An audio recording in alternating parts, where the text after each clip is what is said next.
আসসালামু আলাইকুম। নতুন আরও একটি ব্লগে আপনাদের সবাইকে স্বাগত জানাই। কেমন আছেন সবাই? আশা করছি যে যেখানে আছেন আল্লাহর রহমতে সবাই সুস্থ আছেন। আলহামদুলিল্লাহ, আমরাও ভালো আছি। ঘরবাড়ি যদি পরিষ্কার আর পরিপাটি গুছানো থাকে, মনটাও অনেক বেশি ভালো লাগে। তাছাড়াও মনটাকে শান্ত করার জন্য ঘরবাড়ি পরিষ্কার পরিচ্ছন্ন রাখা অনেক বেশি জরুরি। প্রতিটা নারী চায় তার সংসারটাকে নিজের মতো করে গুছিয়ে পরিপাটি করে রাখার জন্য। সংসারে বেশি কিছু বা দামি কিছু থাকতে হবে তা কিন্তু না, যা আছে তাই দিয়ে কিন্তু মনের মতো করে নিজের সংসারটাকে গুছিয়ে নেওয়া যায়। খুব অল্প সময়ের মধ্যে কিভাবে চাইলেই ঘরটাকে পরিপাটি গুছিয়ে রাখতে পারি, এর কিছুটা টিপস আপনাদের সঙ্গে শেয়ার করব নিজের ছোটোখাটো অভিজ্ঞতা থেকে। সেই সাথে অনেক সময় অনেক আপুরা বলেন যে আমি আমার বাসাটাকে এভাবে পরিপাটি গুছানো রাখি কিভাবে। তো আজকে ওই টিপসগুলি আপনাদের সঙ্গে শেয়ার করব। আশা করছি আজকের পুরো ভিডিওটা আপনাদের কাছে ভালো লাগবে, সেই সাথে আপনাদের উপকারেও আসতে পারে। যদি আপনাদের কোনো উপকারে আসে তাহলেই আমার সার্থকতা, এটাই আমার প্রাপ্তি। আর যারা এই মুহূর্তে ভিডিওটি দেখা শুরু করেছেন, ভিডিওতে ছোট্ট একটা লাইক দিয়ে ভিডিওটি কন্টিনিউ করবেন। আর যারা আজকে আমার চ্যানেলে নতুন প্রথম ভিজিট করছেন, ভিডিওটা দেখে যদি ভালো লাগে তো প্লিজ চাইলে ছোট্ট এই চ্যানেলটিকে সাবস্ক্রাইব করে নিতে পারেন। যারা এই কাজটি করে নিয়েছেন আপনাদের সবাইকে অসংখ্য ধন্যবাদ। সকালটা যেভাবেই শুরু হোক না কেন, দিনটা যদি ভালো কাটে তখন কিন্তু মনটাও অনেক বেশি ভালো লাগে। সেই সাথে কাজকর্ম গোছাতেও কিন্তু অনেক বেশি সহজ মনে হয়। আর প্রতিটা কাজের পেছনেই থাকে অনেক বেশি শ্রম আর ভালোবাসা। একটা পরিপাটি সংসার দেখলেই বোঝা যায় একটা গৃহিণীর কতটা কষ্ট আর কতটা যত্ন থাকে সেই সংসারে। সেটা কিন্তু দূর থেকেও হয়তো বা কেউ উপলব্ধি করতে পারে না, তবে আমরা যারা গৃহিণী আছি সেটা কিন্তু আমরা ভালো করেই বুঝতে পারি। সকালবেলা আমি সবসময় যেই কাজটা করে থাকি, একে তো আমি সবসময় সময়ের মধ্যে কাজগুলো গুছিয়ে নেওয়ার চেষ্টা করি। অনেক সময় তার ব্যতিক্রমও হয়ে থাকে, তবে ঘুম থেকে উঠে আমি প্রথমেই সবসময় বিছানাটাকে পরিষ্কার করে ফেলি। আমার কাছে মনে হয় একটা রুমের মধ্যে যদি বিছানাটা গুছানো পরিপাটি থাকে তখন কিন্তু পুরো ঘরটা এমনিতেই গুছানো মনে হয়। সকালের সময়টাতে যদি আমরা এই কাজটা সাথে সাথে গুছিয়ে নিই তখন কিন্তু দেখবেন রুমের অর্ধেক কাজ মনে হয় এখানে শেষ হয়ে গিয়েছে।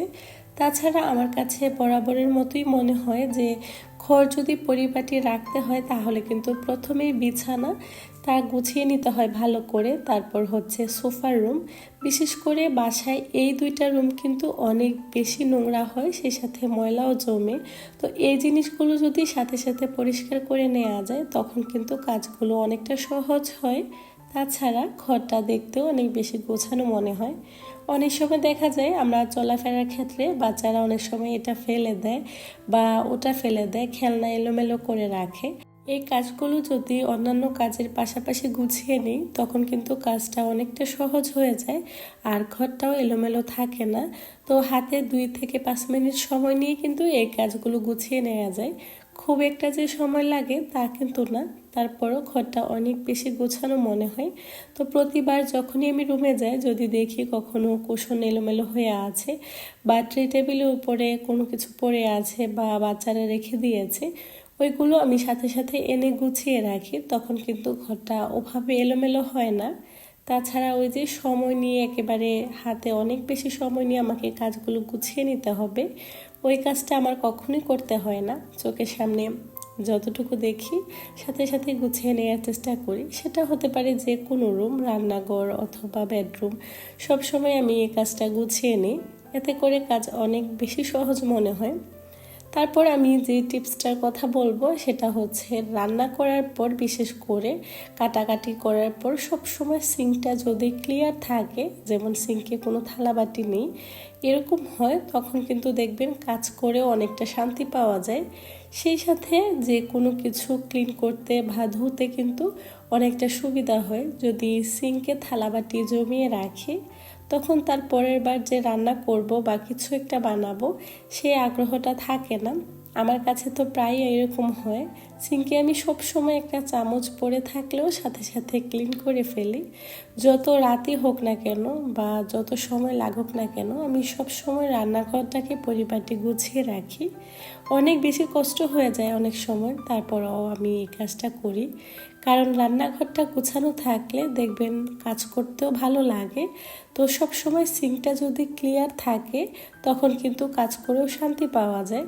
সেই সাথে আমি কখনো সিঙ্কে কোনো রকম থালাবাটি জমাই না, সাথে সাথেই আমি এগুলোকে ধুয়ে নিই। একটা বাটি হোক বা একটা চামচ হোক, যতটুকুই জমে আমি সঙ্গে সঙ্গে পরিষ্কার করে ফেলি। তারপর একটা ঝুড়িতে রেখে দিই, এতে করে সিঙ্কটাও গোছানো পরিপাটি থাকে। আপনারা চাইলে এটাও ফলো করতে পারেন, এটা অনেকটা হেল্প করে রান্নাঘরকে পরিপাটি গোছানো রাখতে। যাদের বাসায় ছোট বাচ্চারা আছে তাদের কিন্তু কাজের পরিমাণটা একটু বেড়ে যায়। দেখা যায় বাচ্চারা এলোমেলো করবে, সেই সাথে অগোছালো করবে, এটাই স্বাভাবিক। আর বাচ্চারা তাদের খেলনা দিয়ে খেলা করবে, এটাও স্বাভাবিক।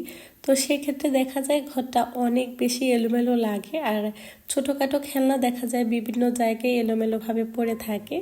সেক্ষেত্রে যদি বাচ্চাদেরকে একটা নির্দিষ্ট জায়গা করে দেয়া হয় যে এখানে খেলার পর তুমি জিনিসগুলো গুছিয়ে রাখবে, অথবা আপনিও গুছিয়ে নিতে পারেন, তখন দেখা যায় কি ঘরটা অনেক বেশি গোছানো মনে হয়। আর বাচ্চারাও শিখে যায় যে আমি খেলা করার পর নির্দিষ্ট একটা জায়গায় আমাকে জিনিসগুলো গুছিয়ে রাখতে হবে।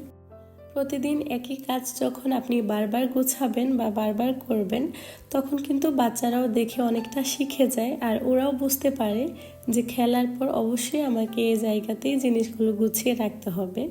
তাছাড়া বাচ্চারা ছোটোবেলায় একটু এলোমেলো করে, এটাই স্বাভাবিক। একটা সময় বড় হওয়ার পর কিন্তু এগুলো আর থাকে না, অনেকটাই কমে যায়। তো সময়ের সাথে সাথে দেখা যায় সব কিছুই অনেক বেশি সহজ আর সুন্দর হয়ে যায়। তো আমরা সেই আশায় রাখছি। প্রতিদিন কমপক্ষে ৩-৪ মিনিট সময় হাতে নিয়ে আমি সবসময় ঘরটাকে সকালে অথবা বিকেলে ঝাড়ু দেওয়ার চেষ্টা করি। সবসময় চেষ্টা করি ২বার ঘরটাকে ঝাড়ু দিতে। যদি কোনো সময় না হয় তাহলে অবশ্যই সারাদিনে একবার হলেও ঘরটাকে ঝাড়ু দিই। এতে করে দেখা যায় ঘরের মধ্যে যতটা নোংরা হয় বা ময়লা জমে থাকে ওটা কিন্তু হয় না। তাছাড়া প্রতিদিন ঝাড়ু দেওয়ার কারণে সাথে সাথেই পরিষ্কার হয়ে যায়। তো সবসময় আমি দিনে ২বার ঝাড়ু দেওয়ার চেষ্টা করি, কখনো দুপুরে অথবা কখনো বিকেলে। তবে সকাল বিকেল আমি সবসময় ঝাড়ু দিই। এতে করে ঘরটা খুব একটা ময়লা হয় না আর খুব বেশি পরিষ্কারও থাকে। সেই সাথে সপ্তাহে ২ দিন আমি মোপ দিয়ে থাকি। দেখা যায় কি এখন তো শীতকাল, ঠান্ডার সিজনে ওরকম আসলে সব সময় যে বাসাটা মুছবো সেটা আর হয় না। তো সপ্তাহে ২ দিন অবশ্যই আমি ঘরটাকে মুছে থাকি। এতে করে ঘরটা অনেক বেশি গোছানো, সেই সাথে পরিষ্কার লাগে, মনটাও খুব ভালো লাগে। ঘরবাড়ি যদি পরিষ্কার আর পরিপাটি থাকে তখন কিন্তু মনটা অনেক বেশি ভালো লাগে। মনের মধ্যে একটা অন্যরকম স্নিগ্ধতা কাজ করে, যেটা ঘরবাড়ি পরিষ্কার পরিপাটি থাকলে সেটা খুব ভালো করে উপলব্ধি করা যায়। তো আমি সেই চেষ্টাটা করি। সেই সাথে অনেক সময় কিন্তু আমরা সিঙ্কে এলোমেলো করে রাখি। অনেক সময় দেখা যায় ব্রাশ, হ্যান্ড ওয়াশ সব কিছু একসাথে অগোছালো হয়ে থাকে। তো যখনই সিঙ্কে যাই অথবা কোনো সময় যদি দেখি সিঙ্কটা এলোমেলো হয়ে আছে, প্রতিবারই হাত মুখ ধোয়ার পর সাথে সাথেই আমি সিঙ্কটাকে পরিষ্কার করে নিই। সেই সাথে আমি সিঙ্কটাকে সবসময় ড্রাই রাখার চেষ্টা করি। এতে করে কিন্তু সিঙ্কটা দেখতে অনেক বেশি চকচকে লাগে, সেই সাথে একেবারে নতুনের মতো হয়ে যায়। এই কাজটা আমি সবসময় করি। বাচ্চারা যখনই খাবার খাওয়ার পর হাত ধুয়ে আসে তারপর আমি গিয়ে সিঙ্কটাকে ভালো করে মুছে পরিষ্কার করে দিই। এতে করে সিঙ্কটা অনেক বেশি ড্রাই থাকে আর যে কোনো সময় যখন পরের বার ব্যবহার করা লাগে তখন দেখতেও ভালো লাগে। তাছাড়া হাত মুখ ধুতেও কিন্তু অনেকটা প্রশান্তি কাজ করে। আর ঘরবাড়ি পরিপাটি পরিষ্কার থাকলে মনের মধ্যে একটা অন্যরকম শান্তি কাজ করে। পরিষ্কার পরিচ্ছন্নতা আসলে নিজের একটা অন্যরকম ভালো লাগা, যে কাজটা করার মধ্যে না একটা অন্যরকম শান্তি রয়েছে। তাছাড়া সবসময় আমি ঘরবাড়ি যখনই পরিষ্কার পরিপাটি করি তখন অবশ্যই মাইক্রোফাইবারের যে তাওয়ালগুলো আছে ওগুলো ব্যবহার করি। এতে করে ওগুলো দিয়ে খুব তাড়াতাড়ি না ময়লাগুলো পরিষ্কার করে নেওয়া যায়। নর্মাল যে তাওয়ালগুলো আছে ওগুলোর থেকে ওগুলো অনেক বেশি ভালো, কারণ আমি ব্যবহার করছি, আমার কাছে অনেক বেশি ভালো মনে হয়। আর রান্নাঘরের ক্ষেত্রে তো আমি বলবো যে এই তাওয়ালটা থাকা একেবারেই মাস্ট। এত ভালো পরিষ্কার হয়, যে কোনো কিছু খুব সহজে মুছলে দেখা যায় একেবারে নতুনের মতো হয়ে যায়। তো আমি এই জিনিসটা ফলো করার চেষ্টা করি। তাছাড়া যখনই আমি বাহিরে বের হই না কেন, তার আগে বাসায় টুকটাক ছোটোখাটো যত কাজ থাকে দেখা যায় আমি ওগুলো প্রায় দিন গুছিয়ে নিই। ঘরবাড়ি পরিপাটি করে গুছিয়ে রাখার পরও কিন্তু আরও অনেক কিছুই থেকে যায়, যে কাজগুলো সময়ের মধ্যে করতে হয়, তাছাড়া গুছিয়েও রাখতে হয়। প্রায় দিনই দেখা যায় আমরা বাহিরে বের হই, একটুখানি ঘুরতে বের হই, তো তখন দেখা যায় তার আগে থেকে আমি টুকটাক কিছু প্রিপারেশান নিয়ে রাখি, যেমন কোন দিন কোন কাপড়টা ওরা পরবে বা কী ধরনের কাপড় আমি ওদেরকে পরিয়ে নিয়ে যাব। বাচ্চা থাকলে দেখা যায় তাদের কাপড় চোপড়গুলো আগে থেকে গুছিয়ে রাখার চেষ্টা করি। এতে করে আমি যখন বাহিরে যাই তাড়াহুড়া থাকে না, খুব অল্প সময়ের মধ্যে বাচ্চাদেরকে রেডি করিয়ে নিয়েও যেতে পারি, সেই সাথে ঘরটাও কিন্তু এলোমেলো অগোছালো কম হয়। নিজে রেডি হওয়া, বাচ্চাদেরকে রেডি করিয়ে দেয়া, সব মিলিয়ে কাবাড সেই সাথে ড্রেসিং টেবিলের আশপাশ কিন্তু মোটামুটি অনেকটাই এলোমেলো অগোছালো হয়ে যায়। তার উপরে বাচ্চাদেরকে রেডি করাতে গেলে তো আরও অনেক ঝামেলা। তো সব মিলিয়ে যতটুকু এলোমেলো হয় সবসময় সাথে সাথে পরিষ্কার করে নেওয়ার চেষ্টা করি। কাবাড থেকে যখনই কোনো কিছু বের করি এলোমেলো হলে সাথে সাথেই আমি কাপড় চোপড়গুলো গুছিয়ে নিই। তো সবসময় এই কাজগুলো করে নিলে কাজগুলো অনেকটা সহজ হয়ে যায়। তার পাশাপাশি ঘরটাও অনেক বেশি পরিপাটি আর গোছানো মনে হয়। আর বাহির থেকে ঘুরে আসার পর এমনিতেও শরীর অনেক বেশি ক্লান্ত থাকে। বাসায় আসার পর যে কোনো কাজ গুছিয়ে নিব, শরীরে সেই এনার্জিটুকু আর আগের মতো থাকে না, অনেক বেশি ক্লান্ত থাকি। তো তার আগে চেষ্টা করি বাসা থেকে বের হওয়ার আগে সব কাজ গুছিয়ে নিতে। প্রতিবারই যখনই বাসা থেকে বের হই তার আগ মুহূর্তে আমি বাসার ছোটোখাটো সমস্ত কাজ গুছিয়ে রাখি, এতে করে আমার কাজগুলো অনেক বেশি সহজ মনে হয়। তাছাড়া ঘরটাও অনেক বেশি পরিপাটি আর গোছানো থাকে। তো এভাবে করে আমি আমার ছোট্ট সংসারটাকে নিজের মতো করে গুছিয়ে রাখি। আসলে সংসার মানেই তো নিজের ভালোবাসা, ভালো লাগার জায়গা, যেখানে দিন শেষে সব ক্লান্তি এক নিমেষেই মুছে যায়। ঘরটা যদি গোছানো থাকে মনের মধ্যে একটা অন্যরকম শান্তিও কাজ করে। তো আমি সেই চেষ্টাটাই সবসময় করি। আশা করছি আপনাদের কাছে আজকে সবগুলো টিপস অনেক বেশি ভালো লেগেছে, সেই সাথে আপনাদের অনেক বেশি উপকারে আসবে সেই আশাই রাখছি। আপনাদের উপকারে আসলে সেটাই আমার অনেক বড় প্রাপ্তি। তো আজকের ভিডিওটা এ পর্যন্তই। সবাই ভালো থাকবেন। আল্লাহ হাফেজ।